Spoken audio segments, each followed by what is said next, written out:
From the outside looking in, Nate Farnham of Mooresville is living a normal life. He's an emergency medical tech in training and an advocate for disadvantaged youth. But dig deeper into Nate's life story and it becomes clear that his life has been anything but normal. Of his 23 years, Nate spent 15 in the foster care system, and then for 2 years after that, he was homeless. Just over a year ago, Nate found a place to call home for the first time since his early childhood. So growing up, my mom was good. She originally was a truck driver, had a Class A CDL, hazmat endorsement, made very, very good money. Of course, things went downhill. She got into a truck driving accident. Come to find out, she had completely broken her back. And the doctor was surprised that she was even walking around to begin with. Pain management was Oxycontin and Oxycodone, two of the most addictive painkillers on the market. Things were fine at first. Eventually, prescribed amount became max. Max prescribed amount didn't do shit, so self-medication it is. Didn't stop my mom from being a good parent. You know, nobody would have known the wiser. I always ate. I always had food in the house. Was never malnourished, never nothing. Well, one Saturday morning, May 26th, 2006, just any normal Saturday. Wake up in the morning, go out, make my cereal, head out to the living room, just get ready to start watching the SpongeBob marathon with my mom. Hear a knock on the door. And there's a woman, a dark blue blouse, sports jacket, and 2 state troopers, one on each side of her. Told my mom they were there to take me into DCF Social Services care, and that started my road to hell. Nate says a neighbor reported his mother's drug use to the Vermont Department of Children and Families, or DCF, and he was placed in the foster care system, which would change his life in ways he never expected. There's a lot of ways people end up here, but first and foremost, folks, there's a centralized reporting system, our centralized intake. Ultimately, I think there's this misnomer that child welfare, like we're the baby snatchers, we're the ones who come and take kids away from their parents, but ultimately it's a judge who decides. The foster homes Nate was placed in varied. There were some good moments, with Nate being able to play for his high school football team, but there were awful ones as well. Nate says he sustained physical, mental, and emotional abuse, the worst of which happening when he was just 10 years old. I remember one time I got back from mentoring, and I think I had a visit with my mom that day. I'm not 100%. This was back in 2008. I wanted to just kind of go in my room, be by myself, play my video games, just isolate for a little while, try to calm down, try to bring myself back to kind of center ground. They were right in the middle of cooking dinner at the time, and they were like, no, you need to come into the kitchen, sit down and eat. I'm like, I'm not hungry. Like, just put it aside, I'll eat it later. Well, they didn't like that. So foster mom came in my room after I went in my room and shut the door. Well, a bunch of words go back and forth. Basically tries to grab me by my arm and start moving me toward the kitchen. And I pull back and I'm like, no, I'm not going out there. Like, it's not happening. During when I pulled my arm away from her, I think either A, she made it think she thought I hit her, or B, I may have made some slight contact when I was pulling away. But she ended up slapping me right across the face. And kind of just tried to give myself some space by pushing her back. And after that, she basically put me on the ground and hit me and slapped me multiple times in the face.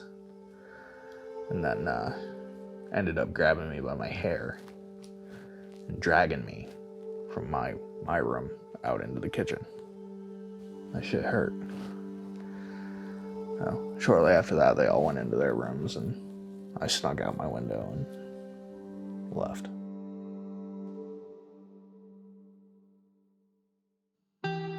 By the time Nate was 18 years old, he was facing a tough reality. At this point, he'd already lived in over 30 foster care placements.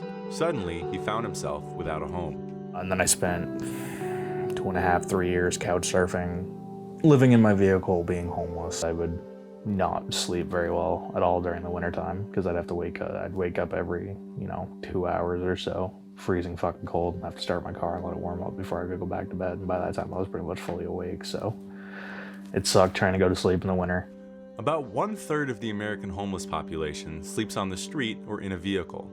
Often, people who live in cars get parking violations, a number which has doubled in the last 10 years, according to one study. If that's what you have and if that's your shelter, then there's no law against it. When law enforcement comes in play or when it becomes a problem is when you're on private property. And in reality, especially in Chittenden County, it's hard to find any place to park that's not private property. Because of Nate's good relationship with law enforcement, he wasn't often ticketed, but there were still many day-to-day difficulties he faced.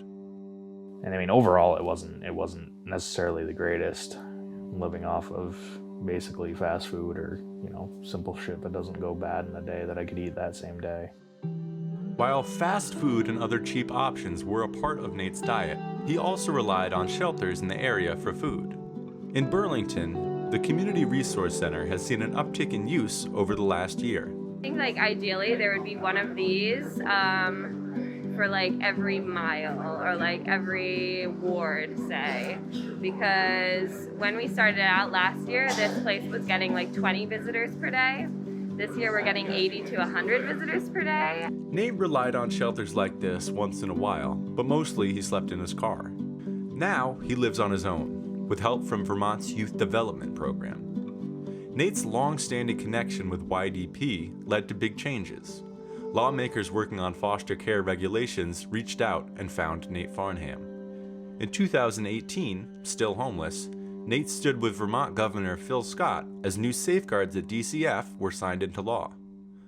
These days, Nate is active in youth advocacy groups, fighting for improved policies that would help children in the foster care system avoid the worst parts of his experience. But Nate isn't the only one fighting for change. Changes have been made within DCF to help people in the system avoid Nate's path. I've been the district director for 5.5 years, and in that time, we've implemented transition age meetings for kids who are once you reach the age of 17, we start to have quarterly meetings with your team and who are your people. Try to expand what we call our circles of support with folks like Nate. There are other changes afoot. In Burlington, the City Council unanimously approved a $3 million plan. Roughly 1/3 of that will go towards making the Community Resource Center, previously only operated in the winter, a year-round option for Burlington's homeless population. In the meantime, there are more immediate concerns, as there isn't a plan for a new location after the lease runs out later this year. So we have the budget to operate year-round, but I don't know where we'll be operating after April. So that's definitely hanging in limbo right now and something that we're thinking about and hoping the city will organize in a timely manner. While the state is also pushing for more resources, the general consensus is that not enough help is available. For that matter, Nate is an example of someone who didn't get enough help when he needed it. He tells the story of a friend who witnessed the effects of Nate's never-ending battle with his past. Unfortunately, a lot of the mental health diagnoses that I have now stem from my time in DCF. There have been times where I'll wake up in the morning and he'll literally look at me and not even ask, but tell me that I had a PTSD break in my sleep or a PTSD nightmare in my sleep. Because he'll just hear me going on and shouting no and just basically going back in time in my sleep to my time in DCF and reliving some of those traumas. Just outside of downtown Morrisville, Vermont, there's a small shopping center where for years you would find Nate Farnham sleeping in his car. What you wouldn't see is the path that led him to that place, the separation from his family at a young age, and the system that failed him at every turn. And you wouldn't see the apartment just down the road where Nate lives now. Nate Farnham is an exceptional person who survived and fought until he was able to stand on his own 2 feet. And now his goal is no longer to help just himself. It's to change the system that failed him and others who may not be able to find their way out.